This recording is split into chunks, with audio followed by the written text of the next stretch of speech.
welcome to Let's Delay Legend of Zelda. Oh, I smell the adventure and science. Link, what are you talking about? Sean isn't here. Invite to Kakariko Village and head to the first temple of the game and collect some stuff along the way. Wait. I'm sorry, I've been waiting a long time to do that.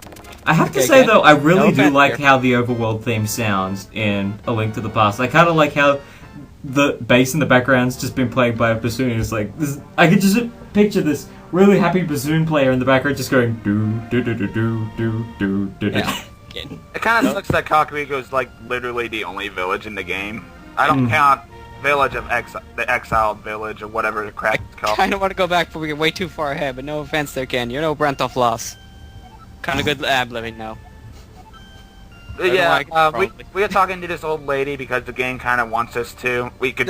You don't have to. You can skip it. You can literally skip everything in Kakariko Village and go straight to the first dungeon without even talking to Sarah at all. Sarah. Yes. Well, actually, that's funny because I call him Sarah here, and in my Abe's Exodus playthrough, which for whatever reason he came up, I called him Sasha. Sahasrara. There we go, that's the one. His nickname is Sasha. You can skip everything and just head right to the first dungeon if you wanted to. Then go to Sarasla. He acts like you've talked to him before and he gives you the Pegasus route. Did you pronounce his name or did you kind of just slur it all together? Well, the thing is here, they wanted to go to Kakariko first because there's one person here that'll tell you where to find him.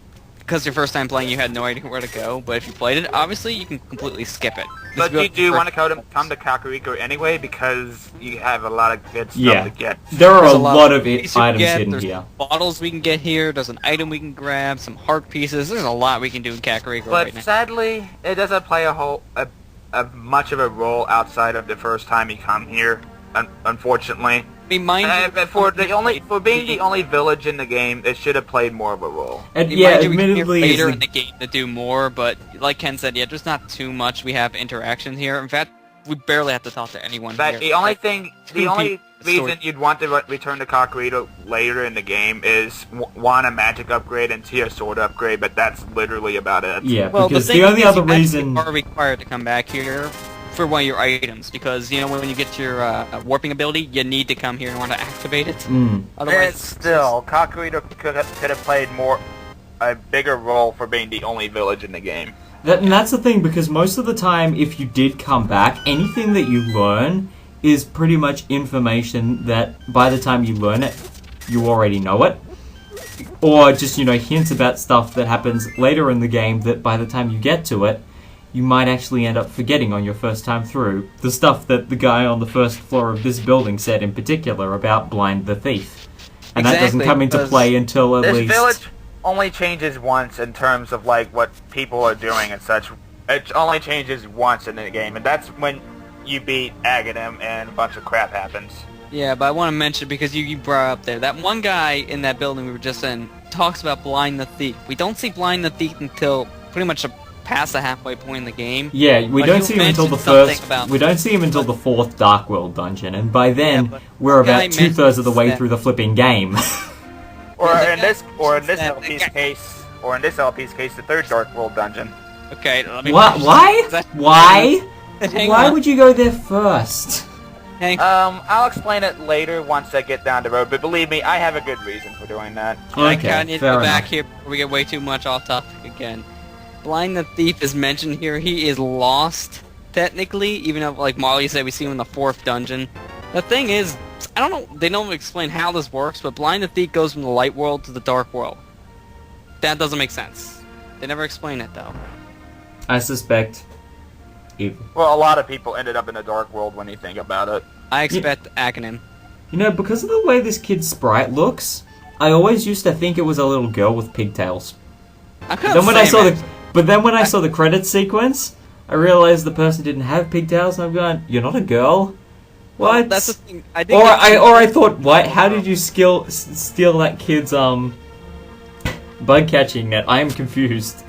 I got little girl at least out of that, not the pigtails, but little girl. I really saw the first time I played. There was one building we could have bombed to get ourselves some free ammo, but I need to save this bomb for a certain house we're going into Well, to that's get the a thing. heart piece. If you bombed in there to get your ammo, they give you bombs.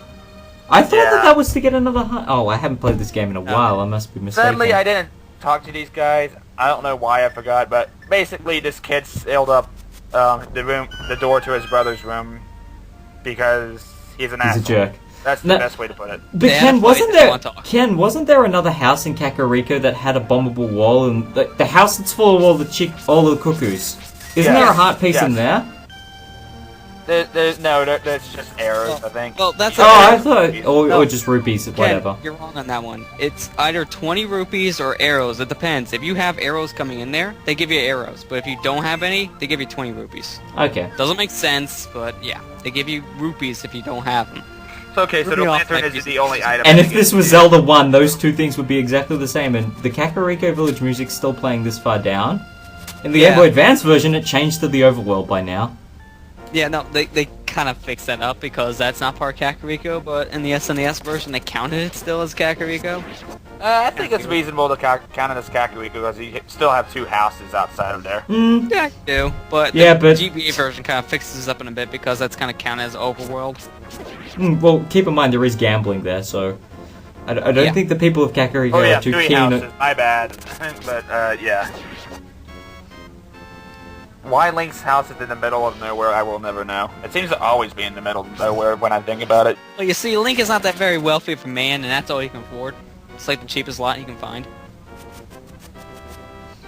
But anywho, now that we have gotten directions to Sarasla, we are heading over to his place right now.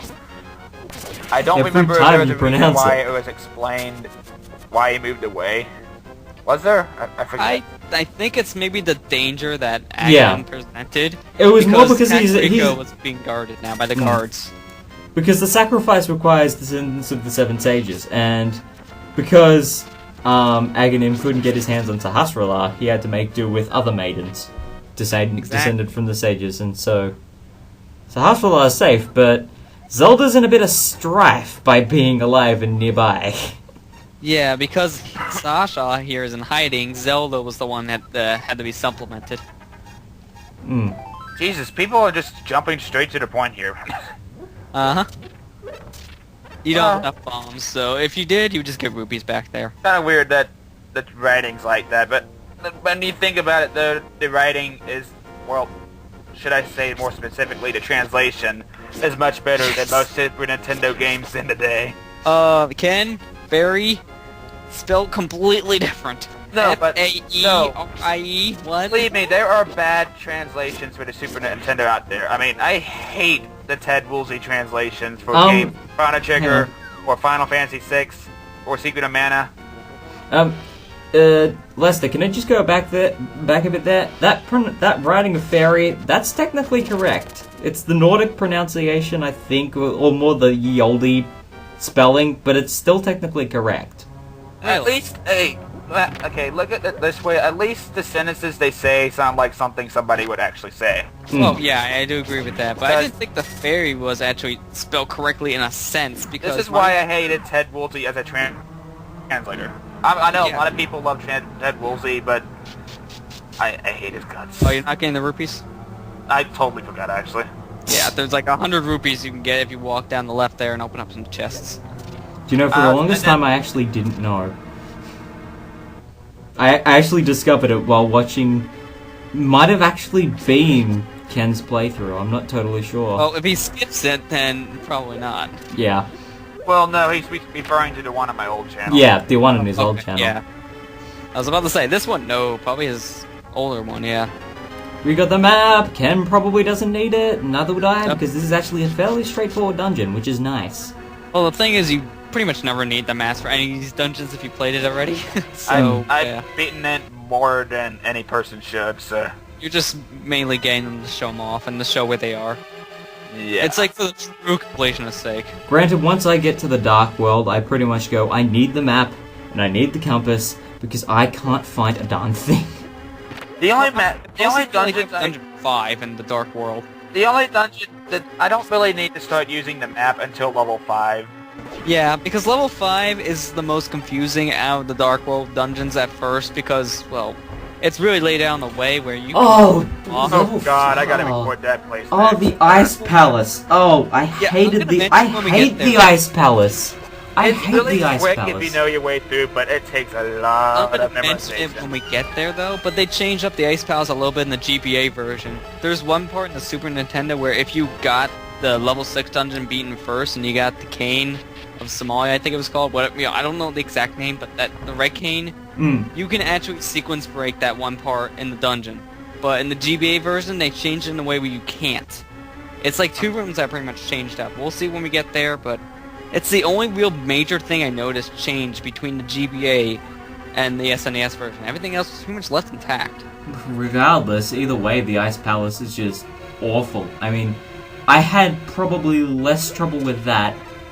I probably had less trouble with the Tower of Power, honestly. If I had to rate the Light World dungeons, and believe me, there's not many at all, this would probably be my favorite because the other ones are pretty straightforward and honestly bland.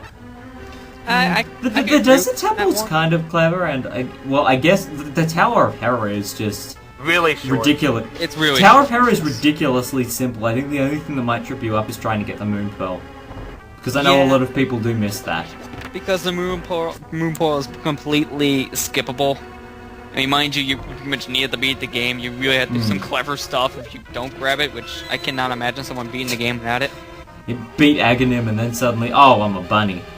Yeah, Well, I think can't you do get past the anything. game. That's brilliant. I've actually tested that out before to see what it's like, and Saraslik literally goes, "Oh crap, you're a bunny. You need to go find the Moon Pearl first before doing anything."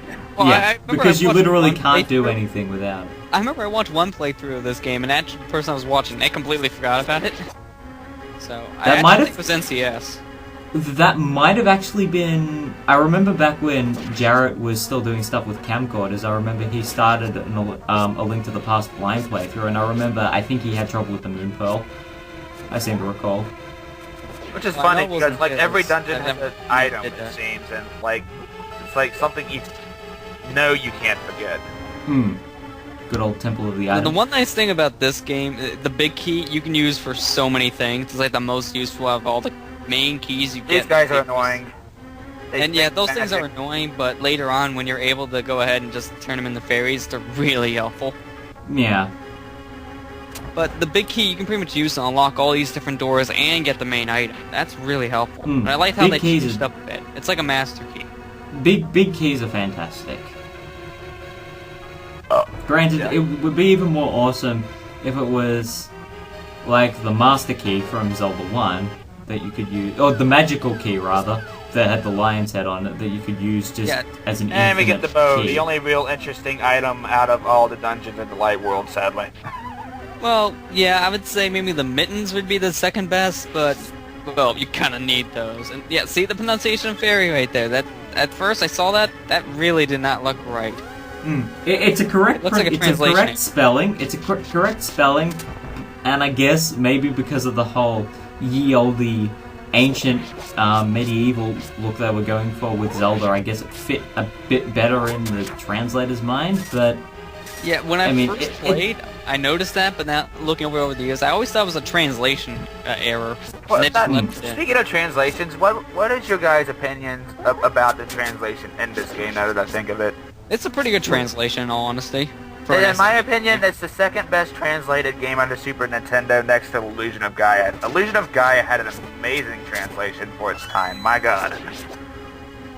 I can't really comment because I'm just more familiar with how the dialogue plays out in the Game Boy Advance version. Yeah, they So, clean you know, up sometimes their I'll look bit. at something It's and I'll a just better go, I don't translation. remember that ever being mentioned, which is why, until Egoraptor did, When suddenly pausing the... Until Okay. Egoraptor paused the emulator, until Egoraptor did, Link to the Awesome, I didn't actually know about the Zelda is your joke, because they took that out of the Game Boy Advance version simply because it was confusing people so much, and they're going, Yeah. Is Zelda your sister? What? I mean, that's the thing, because I never really noticed that much, too, because I played the GBA version more than the Super Nintendo, so I wasn't as familiar with the joke. Okay, so basically for those who are wondering why the emulator was paused, I was literally called out of my recording and told to go shopping at Publix for like 30 minutes. I hate it when my parents do that. It pisses me off more than you know. Let's At go least with collect some post-commentary, rupees. Later. you can cut it out. I just like to see how your reaction would be to that. It's like, okay, let's go collect some rupees. Later. Yeah, I almost had to cut it off, actually. Yeah, we all have those moments anyways. I have to... Ken, you forgot what button it was? Ken, that's... I'm actually kind of surprised, Ken. That's kind of one of the easiest puzzles to remember which button's the right one. Personally. Yeah. I was playing- don't know. It's been a while since I played Link to the Past. Fair Recently enough. just got done playing Link to the Past and I actually found a hidden room in, I think it was Ganon's tower, and it has a puzzle where you pretty much need to figure out which block to push down, but like almost every single last floorboard is a block. I never knew that it was I there. love those coral enemies. I never knew the room was there, but it's pretty much pointless. It's only there for like bombs and arrows. But I really thought it was a cool concept. Also, when Igors have arms and legs and they move around instead of hopping after you, they're far more frustrating. Yeah. Actually, their Dark World counterparts aren't really that bad. Actually, the Dark World versions I find easier than the Light World versions. Yeah. If he can figure out a little trick to them, anyway. Yeah. I they're actually really like easy. the way the Igors look in A Link to the Past more than I do in most of the other games. I kind of like them with the whole, you know, armored arms and legs kind of thing they've got going on, instead of the whole, I'm a monolith with an eye and that's it. And I hop. Yeah. Also, Grand Armos. Yeah, the trick with these guys is you want to use your arrows because 3 arrows kills them. Try to attack them with your sword, you're going to be here for quite a while. I like the Light World bosses. I mean, granted, most of them required a sword, but... Well, or actually, Ken, I take that back. I hate Mulder, but... I'm gonna... Moldon.